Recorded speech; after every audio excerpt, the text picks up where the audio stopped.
This one's a favorite of mine. A legend we all know and love. Our hero, played a warrior's heart. I tell you, the Dragonborn comes. With the force-wielding power of the ancient art. Believe, the Dragonborn comes. It's an end to the evil of all Skyrim's foes. Beware, the Dragonborn comes. For the darkness has passed, and the legend yet grows. You'll know the Dragonborn's come.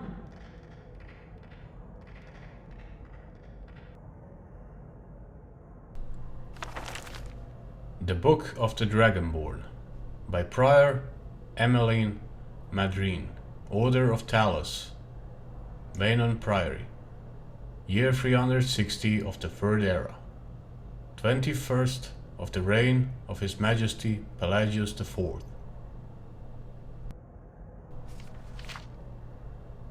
Many people have heard the term Dragonborn. We are of course ruled by Dragonborn emperors, but the true meaning of the term is not commonly understood. For those of us in the Order of Talos, this is a subject near and dear to our hearts. And in this book, I will attempt to illuminate the history and significance of those known as Dragonborn. Down through the ages. Most scholars agree that the term was first used in connection with the Covenant of Akatosh, when the blessed Saint Alicia was given the Amulet of Kings, and the dragon fires in the Temple of the One were first lit. Akatosh, looking with pity upon the plight of men, drew precious blood from his own heart and blessed Saint Alicia with his blood of dragons, and made a covenant that so long as Alicia's generations were true to the dragon's blood, Akatosh would endeavor to seal tight the gates of oblivion, and to deny the armies of Daedra and undead to their enemies, the Daedra-loving Elites. Those blessed by Akatosh with the dragon blood became known more simply as Dragonborn. The connection with the rulers of the empire was thus there from the beginning. Only those of the dragon blood were able to wear the Amulet of Kings and light the dragon fires. All the legitimate rulers of the empire have been Dragonborn. The emperors and empresses of the first Cyrodiilic Empire founded by Alicia, Remon Cyrodiil and his heirs, and of course Tiber Septim and his heirs, down to our current emperor, His Majesty Pelagius Septim IV. Because of this connection with the emperors, however, the other significance of the Dragonborn has been obscured and largely forgotten by all but scholars and those of us dedicated to the service of the blessed Talos, who was Tiber Septim. Very few realize that being Dragonborn is not a simple matter of heredity. Being the blessing of Akatosh himself, it is beyond our understanding exactly how and why it is bestowed. Those who became emperor and light the dragon fires are surely Dragonborn. The proof is in the wearing of the amulet and the lightning of the fires. But were they Dragonborn and thus able to do these things? Or was the doing of the sign of the blessing of Akatosh descending upon them? All that we can say is that it is both and neither, a divine mystery. The line of Septims have all been Dragonborn, of course, which is one reason the simplistic notion of it being hereditary has become so commonplace.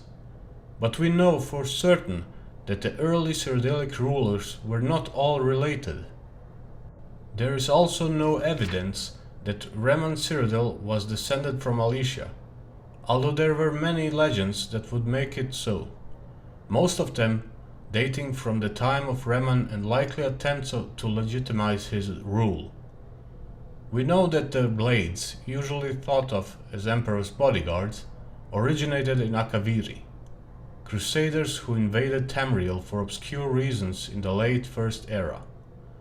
They appear to have been searching for a Dragonborn.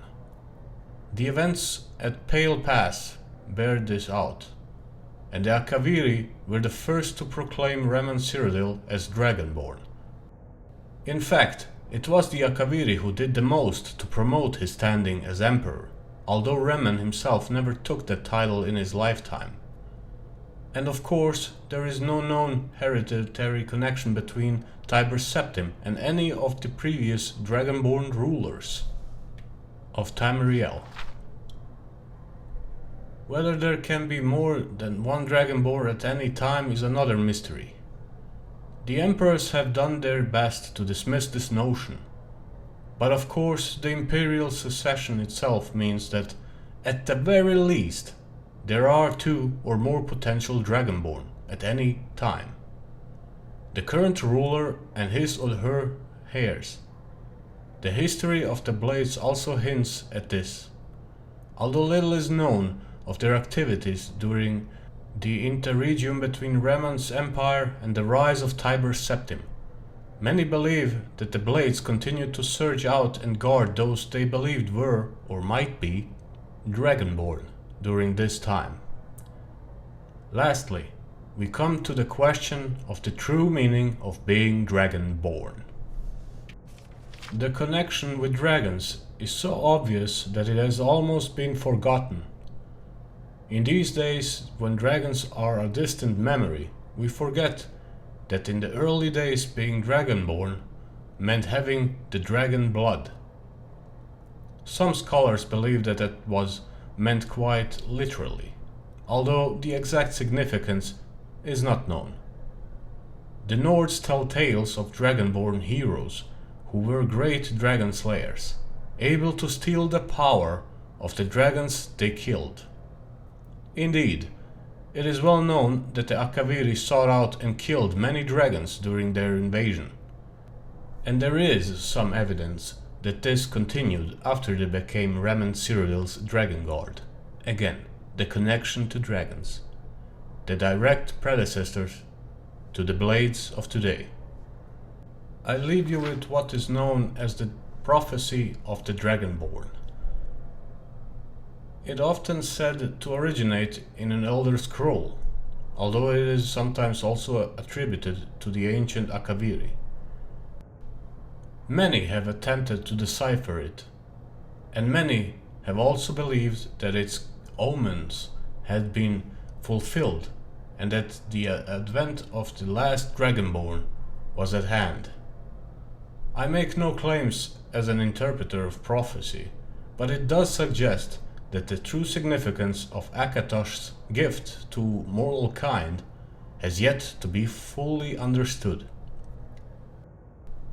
When misrule takes its place at the 8 corners of the world, when the brass tower walks and time is reshaped, when the thrice blessed fail and the red tower trembles,